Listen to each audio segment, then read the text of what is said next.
Quốc hội Việt Nam có gần 500 đại biểu được người dân tại 63 tỉnh thành bầu ra một cách trực tiếp. Một dự luật có trở thành luật hay không phụ thuộc vào việc các đại biểu có bấm nút thông qua hay không. Nhưng việc làm luật có đơn giản như vậy hay không? Sau đây là 5 vấn đề có thể giúp bạn hiểu rõ hơn về vai trò của Quốc hội Việt Nam.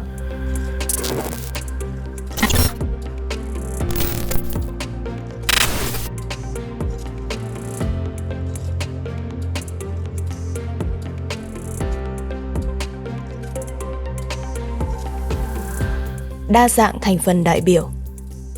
Ở những đất nước dân chủ, thông thường các đại biểu hay các nghị viên, nghị sĩ thường đại diện cho các đảng phái. Về cơ bản, người dân sẽ nắm xu hướng chính trị của các đảng phái để bầu chọn người đại diện của mình ở Quốc hội. Nhưng tại Việt Nam, việc bầu chọn đại biểu Quốc hội rất khác. Các đại biểu Quốc hội Việt Nam không có xu hướng chính trị rõ ràng. Họ được Đảng chọn ra ứng cử dựa trên sự đại diện một bộ phận, một lĩnh vực cụ thể, sao cho tạo thành một quốc hội có đa dạng các thành phần, bao gồm đại diện của chính phủ và cơ quan đảng cấp trung ương, đại diện của chính quyền địa phương và đảng ủy, huyện ủy các tỉnh, thành, đại diện của quân đội và công an ở cả cấp trung ương và địa phương, đại diện của tòa án, viện kiểm sát nhân dân các cấp, đại diện của mặt trận Tổ quốc và các tổ chức chính trị, xã hội ở trung ương và địa phương, đại diện của các tổ chức tôn giáo, đại diện của doanh nhân, các hội nghề nghiệp, đại diện các trường đại học, viện nghiên cứu, bệnh viện, v.v. Sau cùng là đảm bảo các yếu tố khác như tỷ lệ đại biểu là phụ nữ hay tỷ lệ về người dân tộc thiểu số. Bên cạnh đó, còn có tỷ lệ số lượng đại biểu Quốc hội tái cử cũng như là về độ tuổi tham gia Quốc hội. Nói chung đó, dù bạn là ai thì bạn cũng có thể dễ dàng tìm thấy người đại diện của mình trong Quốc hội. Quốc hội Việt Nam cố ý sắp xếp các thành phần đa dạng như vậy với hàm ý rằng Quốc hội đại diện cho tất cả các tầng lớp nhân dân Việt Nam và tiếng nói của bất kỳ ai trong xã hội, bất kỳ tầng lớp nào đều có thể được lắng nghe. Và như vậy, các bộ luật sẽ có tính chính danh khi được ban hành. Tuy nhiên, sự đại diện đa dạng này chỉ là hình thức và nó là một cách để che đậy đặc điểm tiếp theo của Quốc hội Việt Nam. Hơn 90% đại biểu là đảng viên Đảng Cộng sản. Quốc hội Việt Nam có lẽ là nghị viện có số lượng đại biểu độc đảng nhiều nhất trên thế giới, thậm chí vượt qua cả Trung Quốc.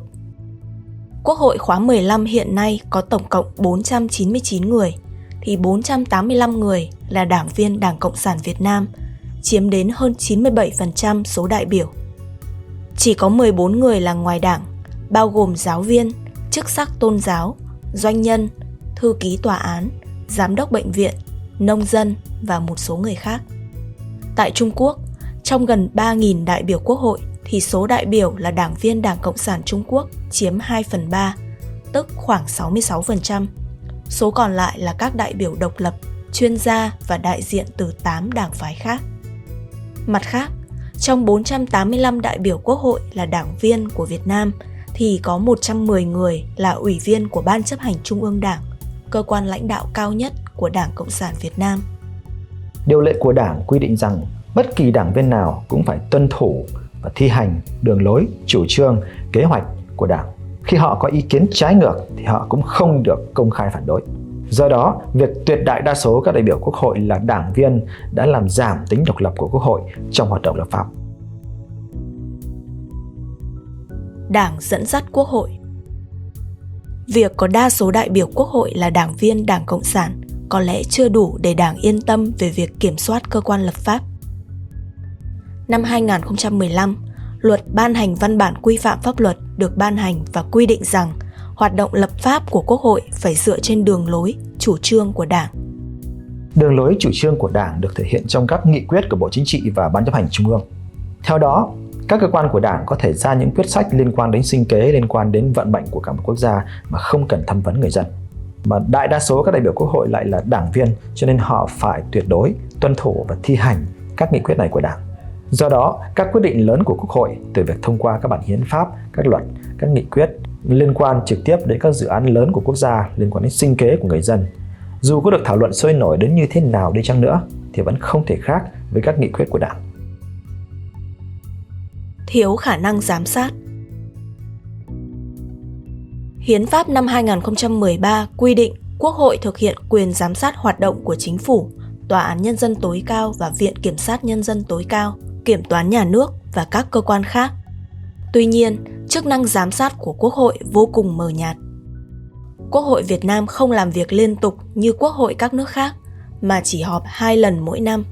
Thêm vào đó, gần 70% đại biểu Quốc hội kiêm nhiệm nhiều chức vụ. Chỉ có hơn 30% đại biểu là hoạt động toàn thời gian.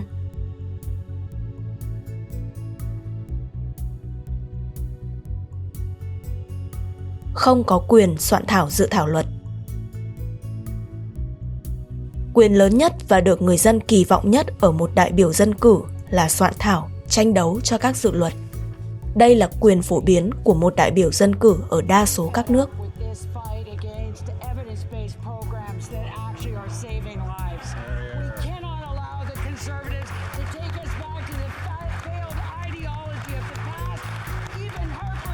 Tuy nhiên, đại biểu Quốc hội Việt Nam không có quyền này. Các đại biểu Quốc hội Việt Nam không có quyền soạn thảo và đưa dự luật của mình ra thảo luận Quốc hội. Họ chỉ có quyền kiến nghị các dự án luật, và chính phủ sẽ thực hiện việc soạn thảo các dự luật nếu được cho là cần thiết. Lý do của việc này được cho là các đại biểu Quốc hội không có đủ nguồn lực để soạn thảo luật. Mặt khác, nếu như các đại biểu Quốc hội có quyền hay có thể tự soạn thảo luật thì sẽ phát sinh ra hoạt động vận động hành lang và dẫn đến việc mua chuộc các đại biểu Quốc hội. Một vấn đề khác có thể khiến cho Đảng không muốn các đại biểu Quốc hội tự soạn thảo luật là tại vì nếu như họ làm việc này thì các đại biểu Quốc hội sẽ gây được sự chú ý lớn trong công chúng và trở thành tâm điểm chú ý của công luận. Và khi đó, các đại biểu Quốc hội có thể sẽ đi ra ngoài đường lối chủ trương của Đảng. Trên thực tế, một số đại biểu đã tự soạn thảo các bộ luật mà họ cho rằng cần thiết. Người đầu tiên tự soạn thảo dự luật được cho là đại biểu Huỳnh Ngọc Điền của Quốc hội khóa 8. Năm 1991, ông đã hoàn thành việc soạn thảo 2 dự án luật là thuế sử dụng đất nông nghiệp và hoa lợi trên đất. Tuy nhiên, sau khi ông cất công hoàn thành 2 dự án luật, lãnh đạo đảng của đoàn đại biểu Quốc hội đã yêu cầu ông rút lại 2 dự luật này vì ông là đảng viên nên phải tuân thủ mệnh lệnh. Qua 5 đặc điểm vừa rồi, các bạn có thể thấy rằng Quốc hội Việt Nam không có quyền lập pháp thực chất, không có quyền giám sát các nhánh hành pháp và tư pháp, bị Đảng kiểm soát toàn diện và tuyệt đại đa số các đại biểu Quốc hội không có được tư cách độc lập của một đại biểu dân cử thông thường. Cảm ơn các bạn đã xem video này. Để tìm hiểu các ấn phẩm báo chí của Luật Khoa, mời bạn đăng ký thành viên miễn phí tại đường link này. Hẹn gặp các bạn ở các video tiếp theo.